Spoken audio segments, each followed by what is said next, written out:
Hello, everybody. My name is Catherine McCormack.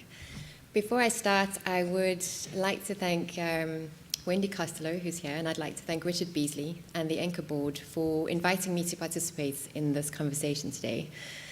Specifically, I'd like to thank them for helping me be here in person. This week has been incredibly valuable, and I'm profoundly grateful for the opportunity.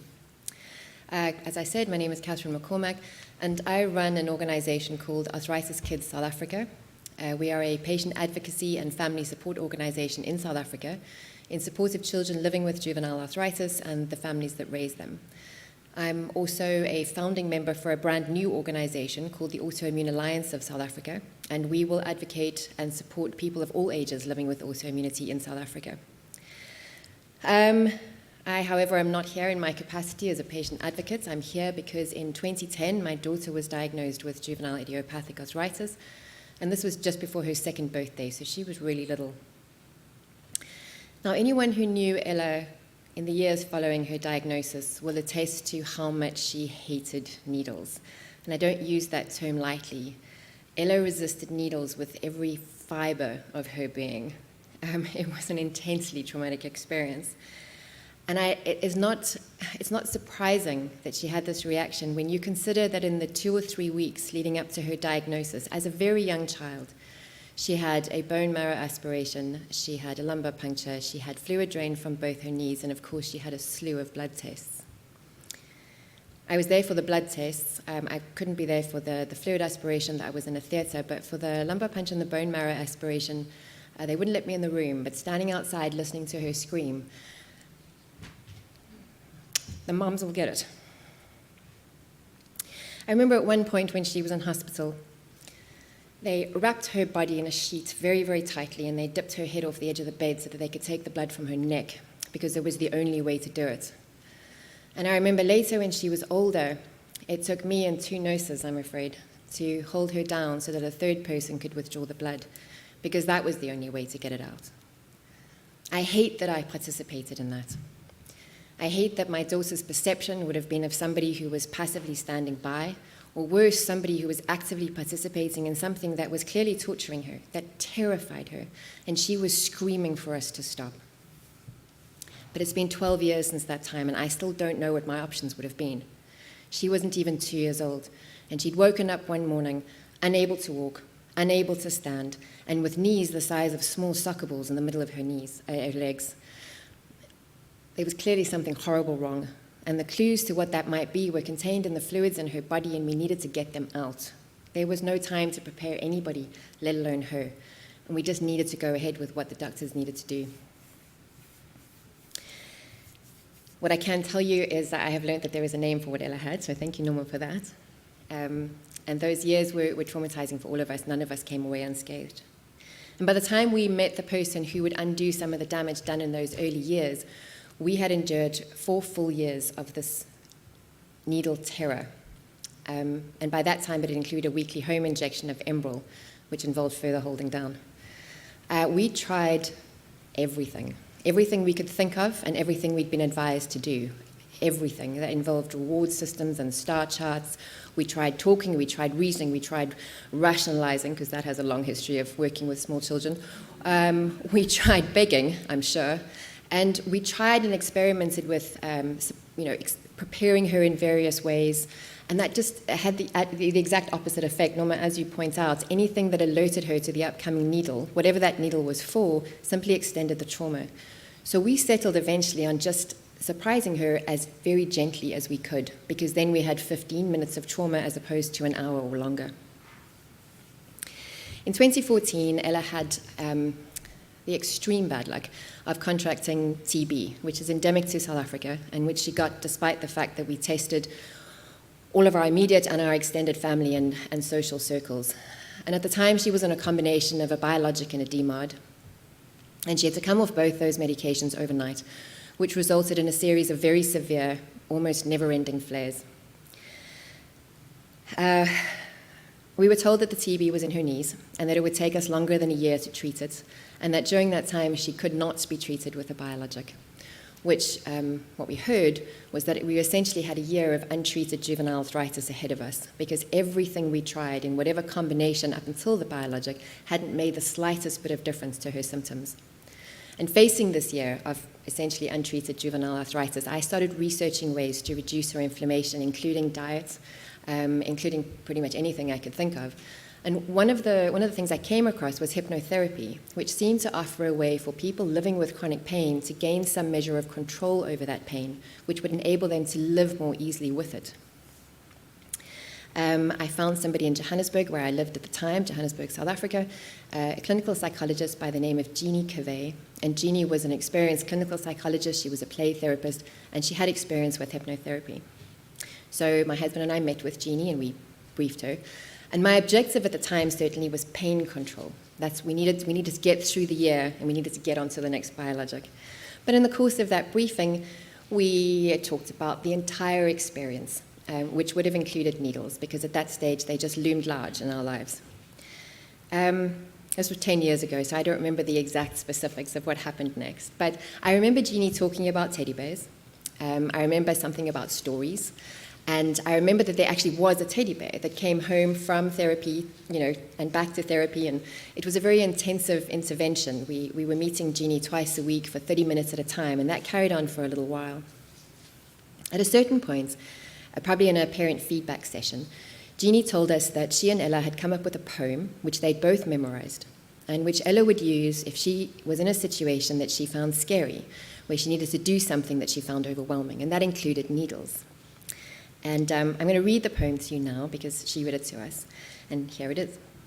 Fairy, fairy, prove to me just how easy this can be. I'll close my eyes and watch you smile while you're dancing all the while. And while you're dancing in the light, everything will be all right. Fairy, fairy, prove to me just how easy this can be. Sorry. At the time, I think we thought that's a sweet poem, but I'm not quite sure what it's going to do. I read this to Ella last week. I was preparing for this talk, and she got the sweetest smile on her face. She's 14 now. And she remembered it. She remembered it clearly. She didn't remember specifically the work with Jeannie, but she remembered the poem. And she said, Mom, I remember the first time I used it. I remember I couldn't believe that it worked. She said, I don't know if I laughed out loud, but I certainly laughed inside. I think I did it out loud as well, because I just couldn't believe it. It was the most astounding thing. And it did work. From the outside, what we noticed was a very young child, she wasn't even 5 at this stage, who started to change the way she reacted to these situations. We went from a child who pushed against the car with her arms and her legs to resist going anywhere that involved a needle, to a child who was clearly still anxious about it. I don't think any of us relish the idea of having a needle poked into our bodies, but she was far more contained. She had far more control over the situation, and she started developing a process that she uses to this day that is largely unchanged. And essentially what it involves is first establishing that the person wielding the needle knows what they're doing. So Norma, if she was meeting you for the first time, she'd be very graciously and gently, because she's a very sweet girl, she would just ask you, are you confident that you know what you're doing? Have you done this before? And are you sure you're not going to hurt me? And we've never met a nurse who wasn't very gracious in verifying their credentials for doing what they're doing, and I'm very grateful for that. The second thing she does a quick equipment check. She makes sure that the nurse has everything she needs so that there's no interruption and that the process doesn't have to start again. The third part, which is very, very important and which she does to this day, is the vein check. She needs to make sure that she has a good vein. And it's one of the things she asks me when we're on our way to a blood draw. Mom, do you think they're going to find a good vein? Do you think this is a good one? And I wouldn't know a good vein from a bad vein if they had a sort of sign up, but I do a very good job of pretending. Once she's established that they've found a good vein and located one that's not going to collapse or cause a second, what she's trying to avoid is a second shot at the objective. And then she goes through what we call gathering herself together. And it's a brief moment, but she just calms herself down. She gathers herself together, and when she's ready, she consents. She hands over her arm, and she gives permission to the nurse to continue. And the difference between this small child consenting to a needle and an invasive procedure to her body, and the little one that was wrapped in a sheet screaming for us to help her is so marked. And it makes so clear to me the trauma that she went through in those first couple of weeks, which sets her up for an irrational fear of needles that had nothing to do with the pain of the injection and everything to do with an intense disempowerment of everything that she knew. So what is this magic? Well, it's called teddy bear therapy. It is largely based on mutual storytelling, which has a long history in play therapy, and I would love to talk to you more about that. I don't know if you know about that. But teddy bear therapy is like mutual storytelling, but it involves the use of a teddy bear, which the child selects together with the therapist from a range of teddy bears. And together the child and the therapist create a story about the teddy bear that bears remarkable similarities to the child's life and the child's experience. So the teddy bear will have a similar family structure, and the teddy bear will do similar things in their day. And importantly, the bear will be facing the same challenges as the child. The therapist applies a very light touch to the story development. It's largely the child who creates the details of the story, but the therapist will gently direct the story to a place where the child is able to assist the bear with the challenges that the bear is facing. And in the literature, this was called putting the child in a one-up position, which I don't think you need to be a psychologist to feel what it means to be in a one-up position. I know in my personal experience of psychological assistance and counseling, the thing that's been most beneficial to me is the objective view that I get of my life and of challenging situations, an ability to look at it from a distance and identify other ways that I could perhaps approach those problems or interact with various things in life. And I think that's what it did, or what it does for children. It's what it did for Ella, certainly. It gave her perspective, and it put her in a position where she could help, which was an incredibly empowering thing for her to do. And then from there, the therapist and the child just work on the ways that the child is going to help. Teddy bear therapy has been used very successfully in South Africa. We unfortunately live in a very violent society. And some of the case studies I read involve children who've been involved in home invasions or violent robberies. And the children end up taking the bears on a tour around their home and pointing out the space under the bed and opening doors and pointing out that it's completely safe. And if the bear ever does feel afraid, they can simply check in with the child, and the child will reassure them and show them that it's safe. And it's a very empowering thing for a child to go through.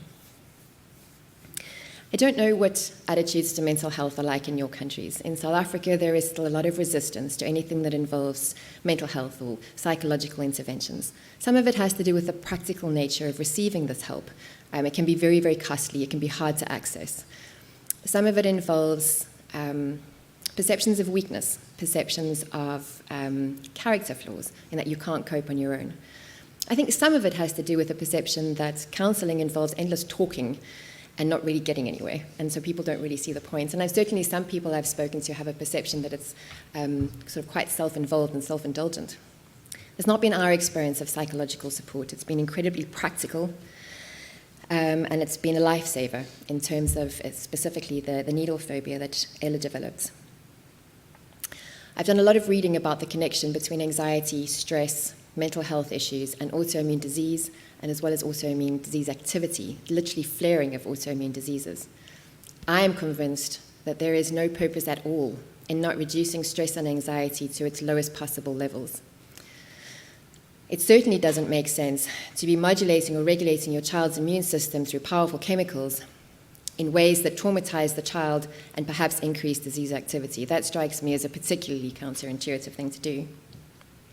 I think in Ella's case, the trauma that she endured was probably unavoidable. I'm not sure we could have done it in any other way given the urgency of the situation.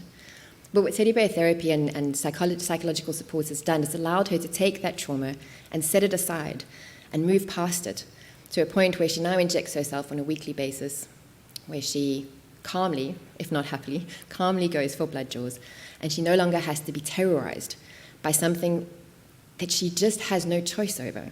Needles are simply a part of her life, but she's able to endure it, and she's in control. Thank you very much.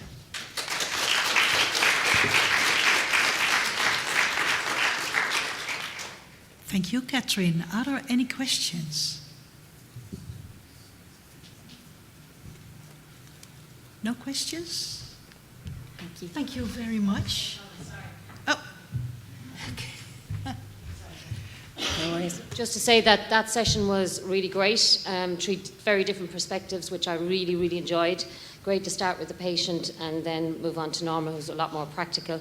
And then, Catherine, you just blew me away. That was a really wonderful presentation. I could really resonate with a lot of it.